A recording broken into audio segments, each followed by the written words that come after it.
Chapter 1. The Convocation of the Assembly. Thus have I heard. At one time, the Buddha was staying in Shravasti, at Jeta Grove in Anathapindika's park, with a great assembly of 1,250 bhikkhus.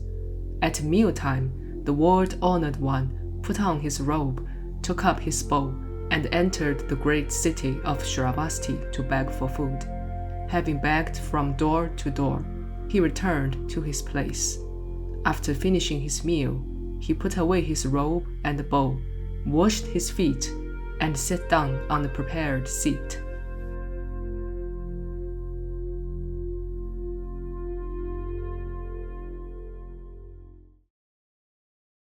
All Buddhist sutras begin with the phrase, "Thus have I heard." Historically, the Buddha's teaching were not written down during his lifetime. Disciples learned by listening and memorization. After the Buddha's nirvana, his disciples gathered to compile his teachings.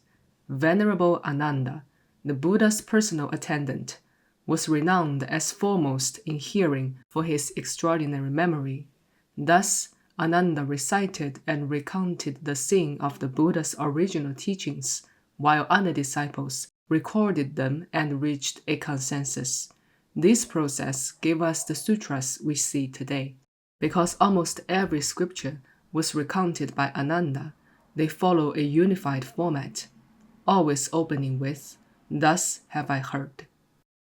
Next, this chapter introduced the time, location, and participants of the assembly. Almost all sutras share a unified time.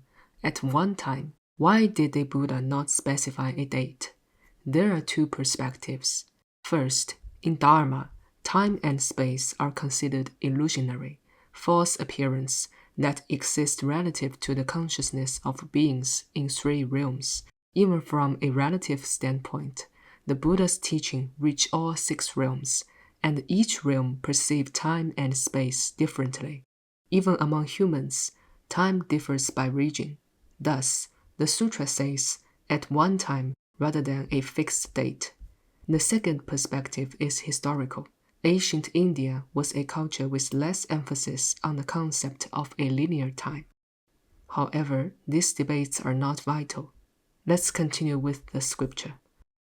The location of this teaching is Jeta Grove in Anathapindika's park. This unusual name comes from two people, Prince Jeta and the elder Anathapindika. Prince Jeta was a prince of Shravasti, and Anathapindika was a wealthy benefactor known for his charity. Seeking a permanent place for the Buddha to teach, Anathapindika chose a park owned by Prince Jeta. The prince, needing no money, jokingly said, "If you cover my entire park with gold coins, I will sell it to you."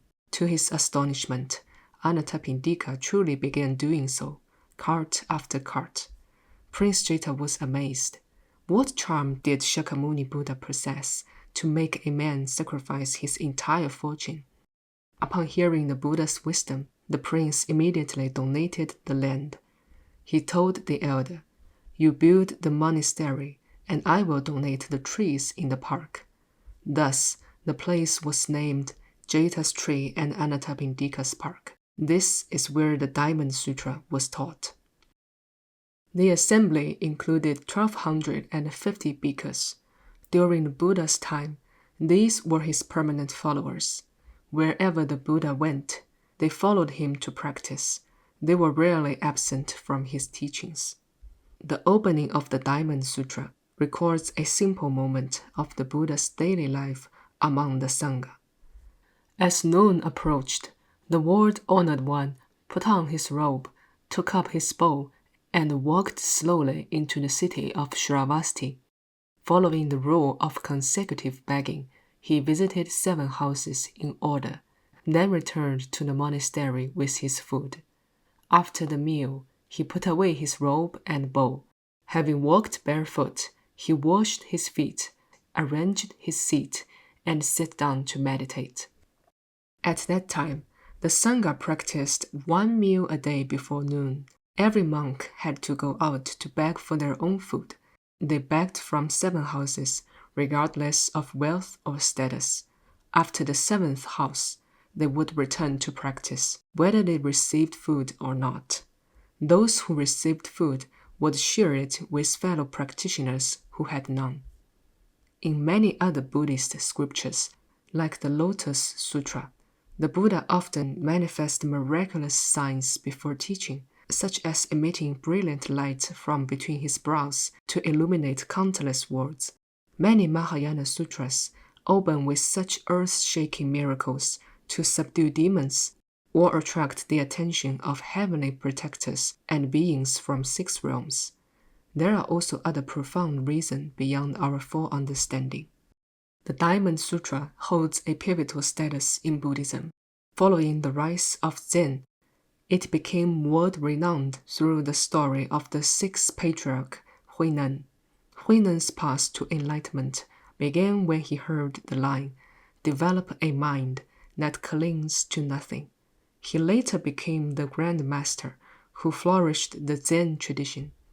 With its moderate length, about 5,000 words, it is the preferred choice for those who accumulate merit by printing sutras or starting their Buddhist journey. Despite its profound value for future practitioners, the Buddha manifested here as the most ordinary human. Showing no miraculous signs, he dressed himself, begged for his own food, and even returned with mud or dust on his feet. He washed his own feet and prepared his own seat. This is the Buddha in the human realm, no different from you or me. Why did such vital sutra lack supernormal powers and miraculous transformations? The reason is simple. The Diamond Sutra aims to break through all appearance. To liberate beings, the Buddha knew that his disciples needed to transcend appearance, not to be distracted by miracles. Those seeking Buddhahood easily become attached to the image of an all-powerful Buddha. Even arhats clung to the Buddha's physical perfections from perfect merit.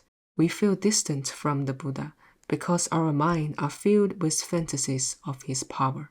Arhats struggle to dwell in emptiness because they believe their own realization and merit are still not enough to match the perfect image of Buddha they perceive. The Buddha says, "This Dharma is equal, with no high or low. This is called supreme enlightenment." If you cling to the appearance of a Buddha or a sentient being, you lose the equal mind. If you cannot see the true nature in Buddha's ordinariness, you will never see it through his miracles. Now, let us clarify some points that often causes confusion through the teaching. First, let's address the term face or appearance, or lakshana in Sanskrit. In the Diamond Sutra, appearance encompasses everything: forms, experience, definitions, views, information, and even time and space. For example, when I say the word apple, those who have tasted one will instantly trigger images, flavors, and a preference in their minds. You listen to the word apple while carrying all its associated information. This is called clinging to the appearance of language. Human perception is usually limited to 3-dimensional perspective, based on the flawed sense of eyes, ears, nose, tongue, body, and mind.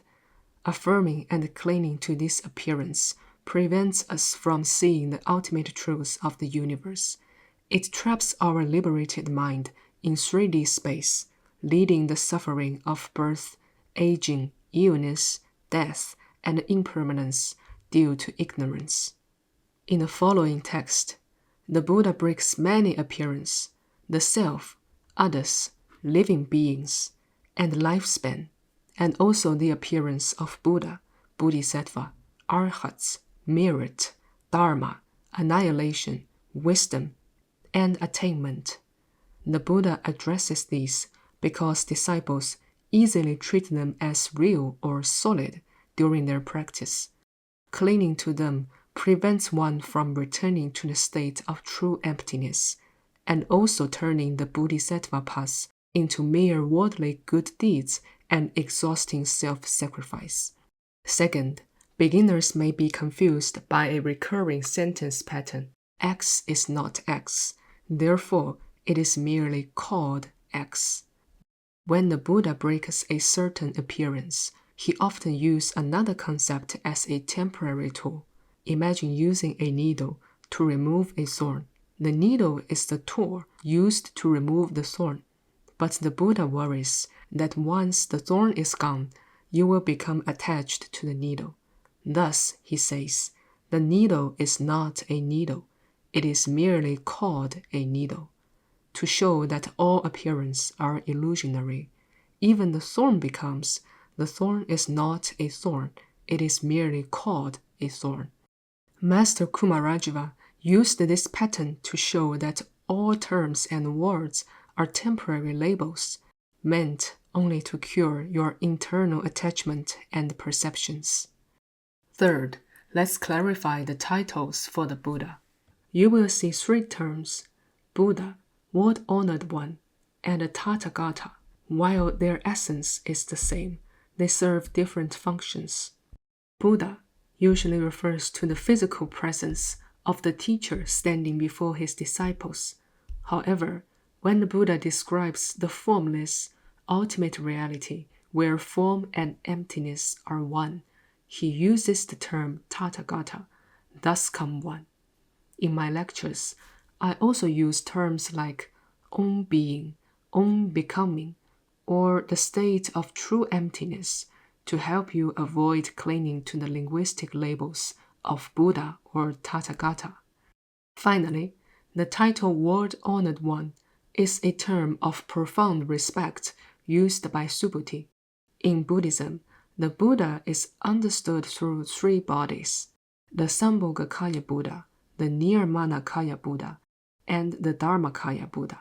The Sambhogakaya Buddha, the Buddha with karmic body, or the body of enjoyment, is the manifestation of perfect merit and boundless power achieved through one's practice in human realm. The Nirmanakaya Buddha, the Buddha with emanation body, refers to any certain form the Buddha takes to guide beings in various worlds, such as the Arhat form taken by Shakyamuni in our realm. The Dharmakaya Buddha, the Buddha with true body, refers to the formless own being inherent in everyone.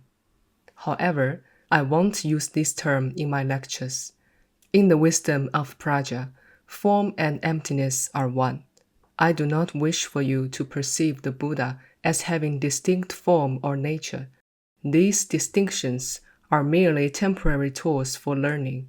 For those who have attained realization, these 3 bodies are one. To see appearance is to see emptiness. You cannot find emptiness by casting aside the world before your eyes. You only see the true nature by not clinging to appearance. This is the ultimate understanding I hope you carry forward.